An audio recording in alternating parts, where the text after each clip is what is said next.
Hello, my name is Dominic Butler and I'm the lead game designer on Ghost Recon Wildlands. In Ghost Recon Wildlands, we offer players the total freedom of choice as they fight to take down the Santa Blanca cartel.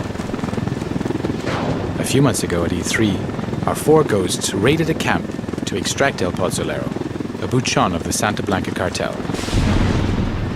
Today, we want to show you another way to play the same mission, taking a stealth approach and using the cover of night to our advantage.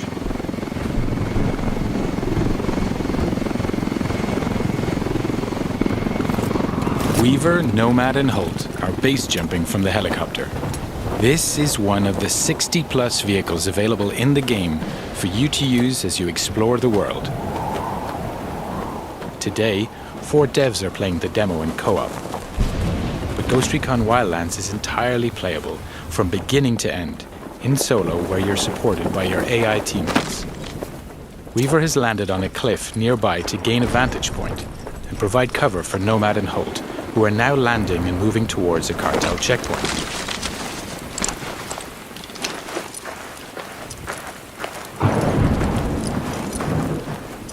All 4 ghosts are now on the ground. Midas will regroup with the others in the camp. Ghost Recon Wildlands features a complete day and night cycle, as well as a realistic weather system which both have an influence on gameplay. Here, for example, nighttime with rainy weather is a perfect combination for a stealthier approach. Ideally, we want to gain access without alerting the cartel, so it's time to be creative. The ghosts know that this truck is being used for local deliveries. If they can take it, they can use it to get into the camp without raising suspicion. Our ghosts are getting into position, now tagging their enemies and identifying their targets.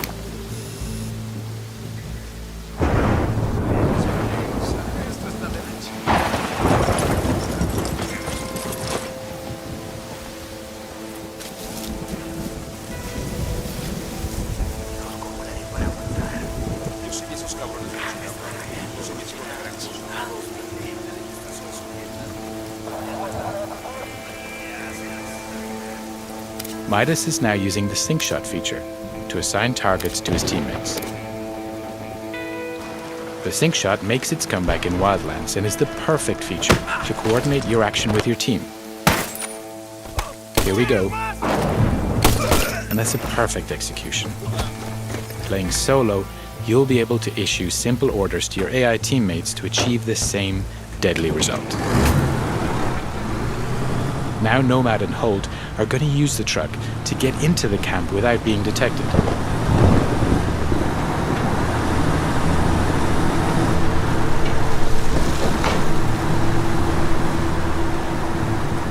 The cartel recognize this truck, and so the ghosts are in.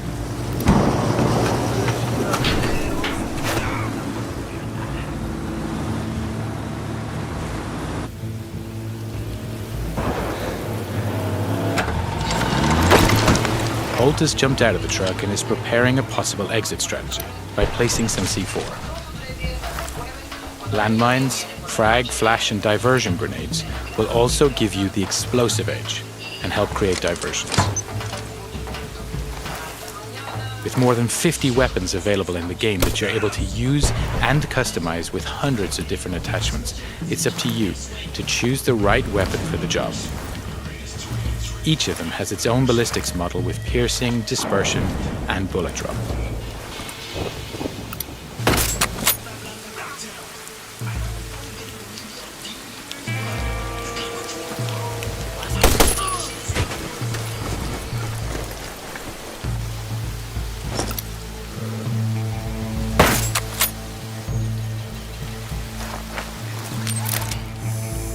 Weaver's now deploying his drone to further recon the area.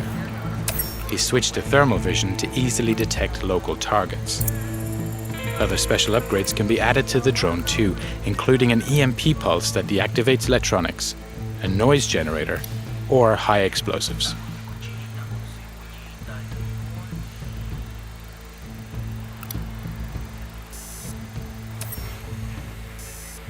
Okay, that's our guy. El Pozzolero working late into the night.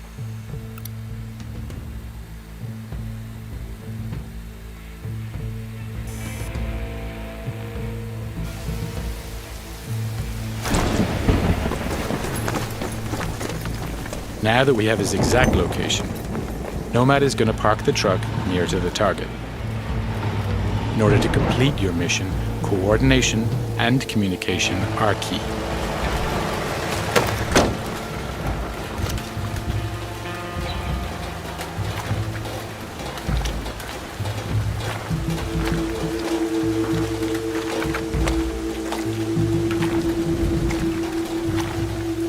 Nomad is now in position, waiting for the right moment to grab the target.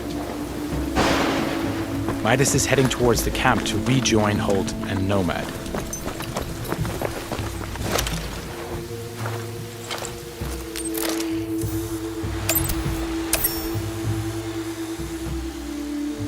Weaver has located the camp generator with his drone. If the team manages to shut it down, they'll kill power in the camp, which will prevent triggering alarms or secondary reinforcements.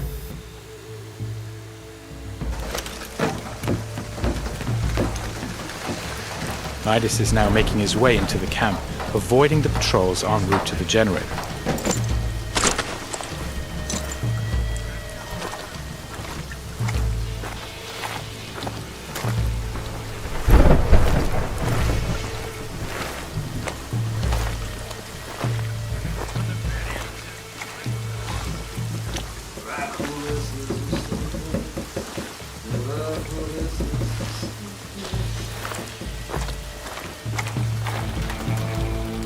Holt is placing more C4 on the other side of the camp to provide further distraction in case the ghosts need it during their escape.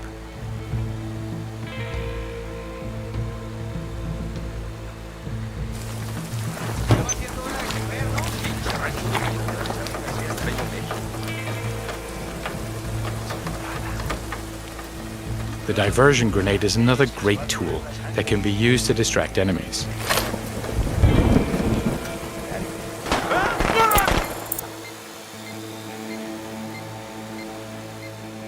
Since we're attacking this camp at night, we can take advantage of each NPC's unique day and night agenda.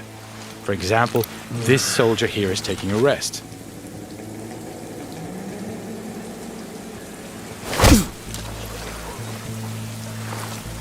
Back to Midas, who's keeping a low profile to avoid being detected.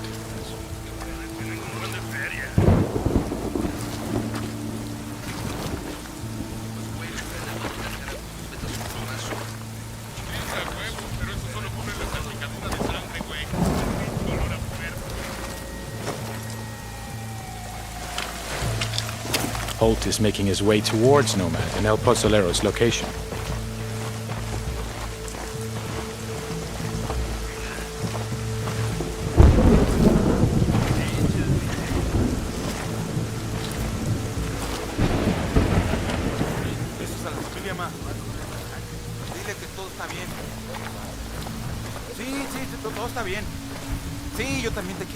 Making sure you don't leave bodies to be discovered is key to preventing the camp going on full alert. You can grab and drag your enemies away from the patrol path, so when you knock them out, they're out of sight.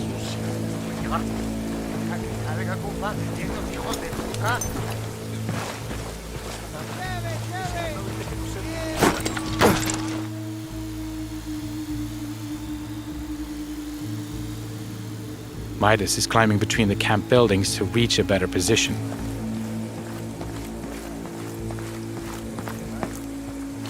All the while, Weaver continues to provide cover.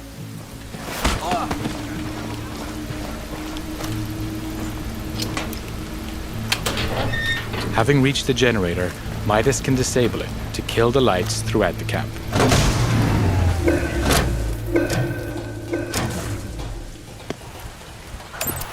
Nomad has activated his night vision to get closer to El Pozzolero.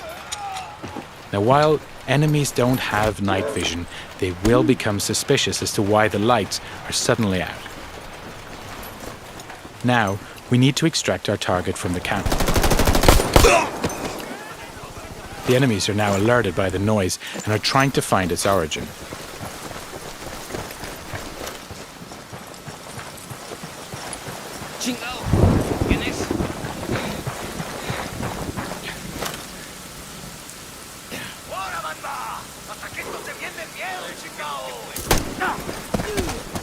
Holt is passing a rebel prison cage. The rebels are another faction in the game. They have their own conflict with the Santa Blanca, so they'll spontaneously engage whenever they get the chance.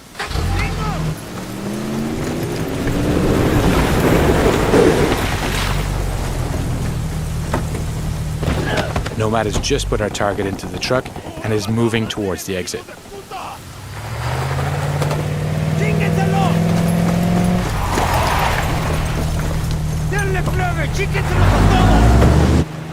Weaver is liberating another group of rebels. This camp is now erupting into a full gunfight between the rebels and the Santa Blanca. And to provide further disruption, we blow that C4 we placed earlier.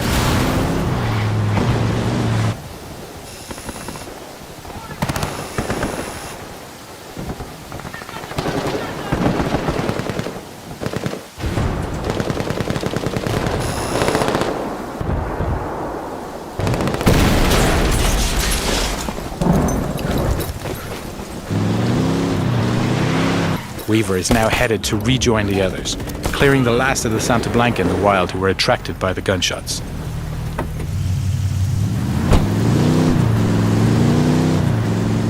So now with El Pozolero in our custody, we're going to deliver him to our rally point and learn key information about the cartel and his bosses.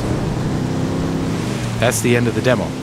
I hope you enjoyed seeing our ghosts approaching this mission in stealth. Just one of the many ways you can play Ghost Recon Wildlands. And don't forget to check ghostrecon.com for the latest news and updates on the game.